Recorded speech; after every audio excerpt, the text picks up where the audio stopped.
All right, so lesson 1, group problems. For number 1, the question is, suppose you perform the following crosses, and as the following, and it says, assume that all of these genes undergo independent assortment. So for number 1, part A, what we did, we're looking for the offspring expected to have large A, large B, little c, big D, little e genotypes. And so what we did for that is we went through and did a test cross for all of the A's, all the B's, all the C's, all the D's, and all the E's. And for the A's, we got 2 out of 4 would have that heterozygous genotype. 1/4 would have the homozygous dominant, 1/4 would have the homozygous recessive, and 2/4 would have the, it's hard to keep saying all this, 2/4 would have the homozygous dominant D, and then for E, 2/4 would have the homozygous recessive. And for that, we got 8 over 1,024th chance, and which we got down to 1 over 128, which is about 0.7%. For B, for the following, we got, for A's, we got 1/4 would be homozygous recessive, 1/4 would be homozygous recessive, 1/4 would be homozygous recessive for C, 2/4 would be homozygous dominant for D, and 2/4 would be homozygous recessive for E, which gave us 4 over 1,024, and we got down to 1 over 256, which is about 0.39%. For C, we're looking for homozygous dominant, heterozygous for B, homozygous recessive for C, homozygous recessive for D, and heterozygous for E. And so for the A's, we got 1/4. For B's, we got 2/4. For C's, we got 1/4. For D's, we got 0/4, which means there's no chance, which means overall we cannot get this, so it's 0%. D is what proportion of the offspring is expected to have the heterozygous A, heterozygous B, heterozygous C, heterozygous D, and heterozygous E. And we got 2/4 for all of those, which gives us 32 over 1,024, which is a 1 over 32 chance, which is about 3.1%. All right, what you forgot to mention is you have to multiply all those together, not just add them. Oh, sorry. So just to help out. All right, for number 2, it's kind of hard to just explain. But basically, the best way to do it we found was either looking in the slides or looking in the instructor notes that she gave us. So when you do that, it was kind of hard to find, but we found out that paired homologous chromosomes can also be called bivalents or tetrads, however you say that. So yeah, and then the second one for B, the structure that connects a centromere to the microtubules of a meiotic spindle is called a kinetochore. So that's also was just found in the reading. And then for C, this one's a little bit more difficult. You kind of have to look at the pictures and figure out how many. So in prophase 1, if you have 4 pairs of chromosomes, you're going to have 16 sister chromatids. And that's because you're going to double the number of chromosome pairs because they replicate. But then the chromatid is just a single part of that pair. So you do basically 4 times 2 times 2 because you're splitting it in half. And then during metaphase 2, it has 8 because the chromosomes have divided. So there's now only 2 pairs, which, or now only 4 pairs, which gives you 8 sister chromatids. Yeah. Then for this one, the answer is test cross, but we put monohybrid cross. We think that's about the same thing. Monohybrid is just a type of test cross that's for a single allele. I think that's what we were going for. E was pretty hard. I didn't like it. But a non-functional allele was pretty easy to find. It's a null.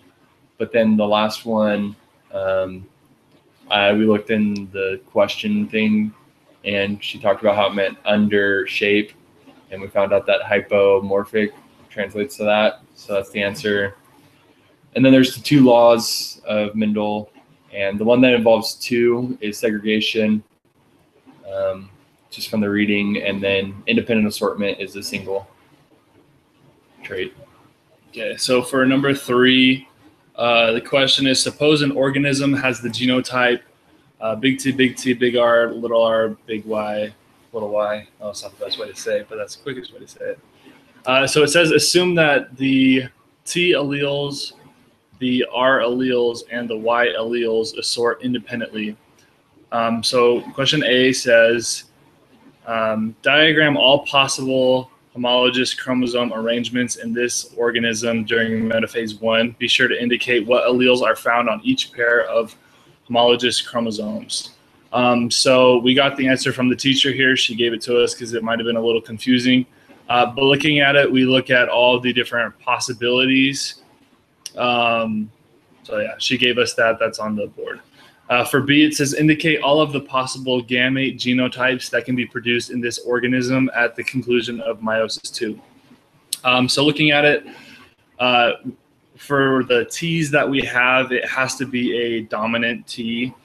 So it's a large T. And then for the R's, it can be either large or small. And so in them, we're going to have, for one of them, we're going to have a large T, large R, large Y. And another, we're going to have a large T, large R, small y. Another possibility is large T, small r, large y. And then last one is large T, small r, small y. And so that gives us 4 different possibilities for the gamete genotypes there. Question C asks, how many sister chromatids are found per cell in this organism during metaphase 1? And looking at that, we can tell that it is 12 because at the end of metaphase 1, that's when it splits. And then for D, it asks how many chromosomes are found per cell in this organism during metaphase 2. And we can see that there are 2 chromosomes because they're combined by the end of that. Or 3, yeah. All right, so 4. This one's a little tricky. You kind of have to get down your meiosis 1 and 2 pretty well. So basically, the first question, well, it says there's 32 pairs of chromosomes, and then the first question is how many chromosomes are present at the conclusion of meiosis 1. So we got to remember in meiosis 1, the cell duplicates all the pairs, so there's 32, but then at the end it's going to split. So there's still 32 at the end of it. And then how many tetrads are present per horse cell during prophase of meiosis, prophase 1 of meiosis? The tetrads are pairs as well, so it's still 32 because that's what it's given us in the front. And then C is where it gets a little tricky. How many sister chromatids? So how many single, not the pair, but the single chromosome are present in a horse cell during prophase 1 of meiosis. So you're gonna have to double the pair, and then that's gonna make 64, but that's still the number of pairs. So you have to double it again to get, because there's 2 pairs, there's 1 chromatid per chromosome, or 2 chromatids per chromosome. So it's gonna be 128. And then D is how many sister chromatids are present per horse cell during metaphase 2 of meiosis. So it's been split. So now there's 32 chromosomes during metaphase 2, which gives you 64 chromatids. And then how many bivalents are present per horse cell during anaphase 2 of meiosis? So the chromosomes have been split. So a bivalent would be a pair, and there's no more pairs left, so that's going to be 0.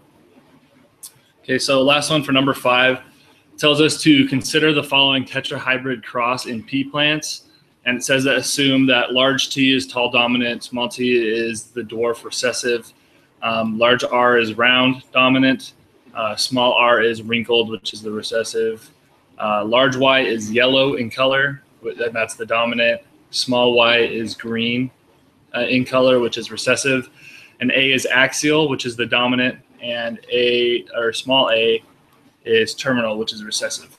So going through the A, B, C, and D, we're looking for the different chances of the phenotypes for these.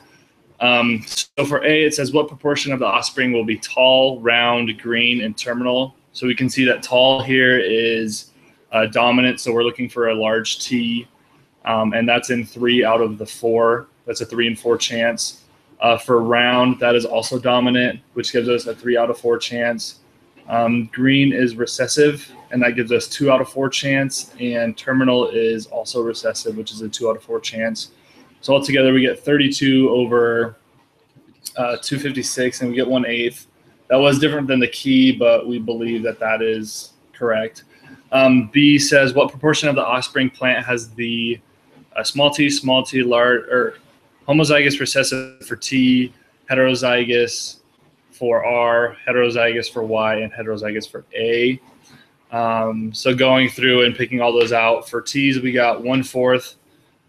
For R's, we got 2/4. For Y's, we got 2/4. And for A's, we got 2/4. So again, we multiply those together and we get 8 over 256, which gives us a 1 out of 32 chance that the offspring would come out that way.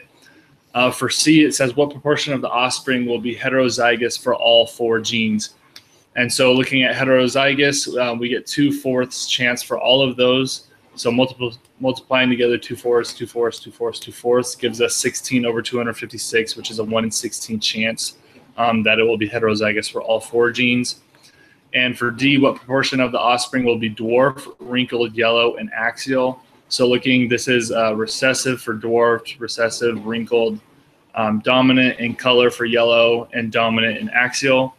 And so for the dwarf, we get 1/4. For wrinkled, we get 1/4. For yellow, we get 2/4. And for axial, we also get 2/4. So multiplying all those together, we get a 1 in 64 chance that they will be dwarfed, wrinkled, yellow, and axial.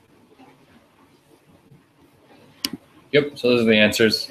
Hope we did this right. Hope it works. And we'll see y'all later.